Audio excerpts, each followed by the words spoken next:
নমস্কার বন্ধুরা, chef Shrabani daily blog চ্যানেলের পক্ষ থেকে সবাইকে স্বাগত জানিয়ে আজ আপনাদের সাথে শেয়ার করতে চলেছি একদম হালকা তেল মশলায় পুষ্টিকর সুস্বাদু রেসিপি। আপনারা প্রথম থেকে পুরো ভিডিওটা স্টেপ বাই স্টেপ দেখতে থাকুন। ভালো লাগলে একটা লাইক দিয়ে আমার পাশে থাকুন ও বন্ধুদের সাথে শেয়ার করে দিন। চলুন তাহলে শুরু করি। দেখুন বন্ধুরা, তার জন্য এখানে আমি ধোয়া মুগ কলাই নিয়েছি 100 গ্রাম। দেখুন নিয়েছি গাজর, এক টুকরো বেগুন আর আলু, পেঁপে আর লাউ ডাঁটাগুলো কিন্তু কচি কচি নিতে হবে। দেখুন তার জন্য গ্যাস ধরিয়ে কড়াই বসিয়ে দিয়েছি আর সবজিগুলো আমি আগে থেকেই ধুয়ে নিয়েছি। কড়াইও আমি 2 থেকে 3 বার ধুয়ে পরিষ্কার করে নিয়েছি। এখন ওই কড়াইয়ের যে জল দিয়েছিলাম সেই জলের মধ্যে কলাইগুলো আমি দিয়ে দিলাম। এখন কড়াই দিয়ে দেব আমি স্বাদ মতো লবণ। তার আগে যদি কোনো বন্ধু আমার চ্যানেলে নতুন হয়ে থাকেন, চ্যানেলটি সাবস্ক্রাইব করে বেল আইকন হলে সেট করে দিন সবার প্রথমে আমার রেসিপি পেতে।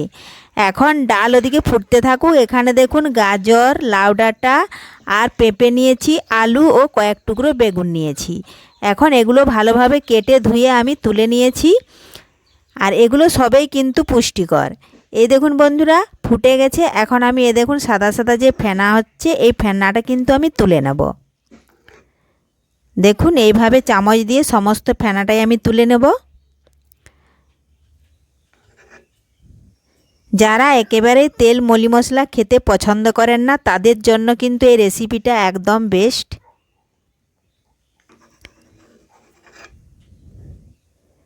আর এইভাবে যদি সবজি রান্না করতে পারেন তাহলে কিন্তু খেতে দুর্দান্ত স্বাদের হবে। দুপুরের গরম ভাতে তো বেশ জমেই যাবে। আর তেল মলি মশলা খুব একটা খাওয়া কিন্তু ভালো নয়। মাঝে মধ্যে এইভাবে রান্না করে একবার বানিয়ে খাবেন। দেখুন বন্ধুরা ফেনাটা আমি তুলে নিয়েছি। এই দেখুন একবার নেড়ে দিলাম চামচটা দিয়ে। এখন আমি আগে থেকে যে সবজিগুলো কেটে রেখেছিলাম পুষ্টিকর সবজি, সেগুলো কিন্তু এখন আমি দিয়ে দিচ্ছি। এই দেখুন দিয়ে দিলাম। এখন আমি ওপর থেকে দিয়ে দেব পরিমাণ মতো হলুদ গুঁড়ো।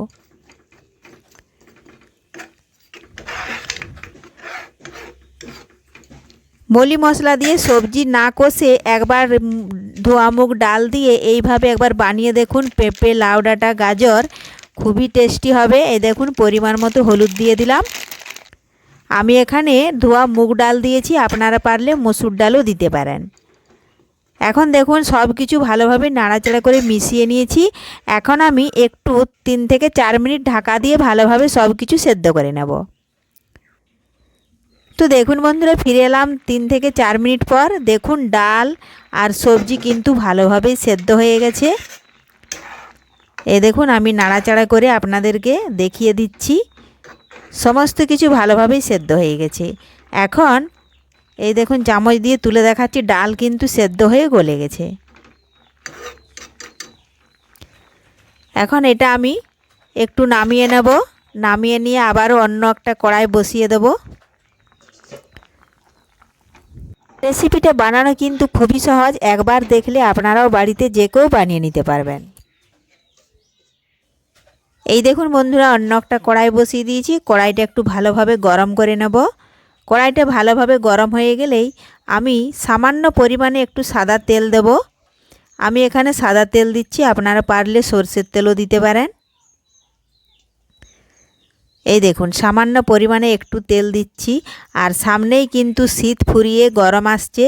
গরমের দুপুরে যদি এইভাবে হালকা তেল মশলায় এই রেসিপিটা একবার বানিয়ে নিতে পারেন তাহলে কিন্তু খুবই ভালো হবে। সবাই পছন্দ করবে এইভাবে রেসিপি, কারণ গরমের দুপুরে খুব একটা মলি মশলা খাওয়া যায় না।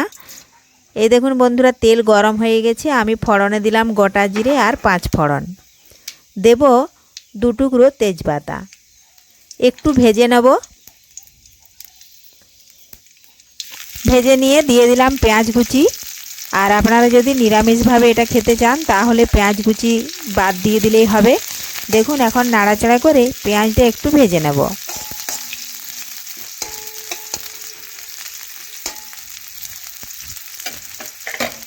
পেঁয়াজটা একটু সামান্য ভেজে নেব। এই দেখুন ভাজা হয়ে গেছে।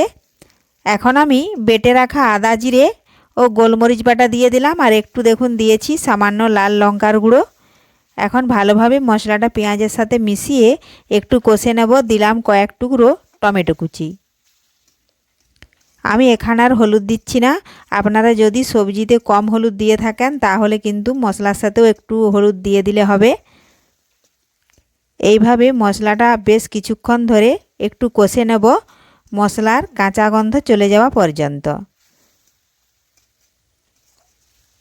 মশলাটা যখন ভালোভাবে কষানো হয়ে যাবে তখন কিন্তু একটা বেশ সুগন্ধি উঠবে। এই দেখুন মশলাটা ভালোভাবে কষে নিয়েছি।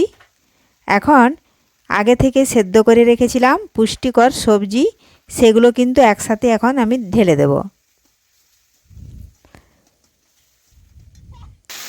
এই দেখুন বন্ধুরা ঢেলে দিচ্ছি, আর ঢেলে দিয়ে ভালোভাবে নাড়াচাড়া করে মিশিয়ে নিলেই তৈরি হয়ে গেল হালকা তেল মশলায় পুষ্টিকর সবজি রেসিপি।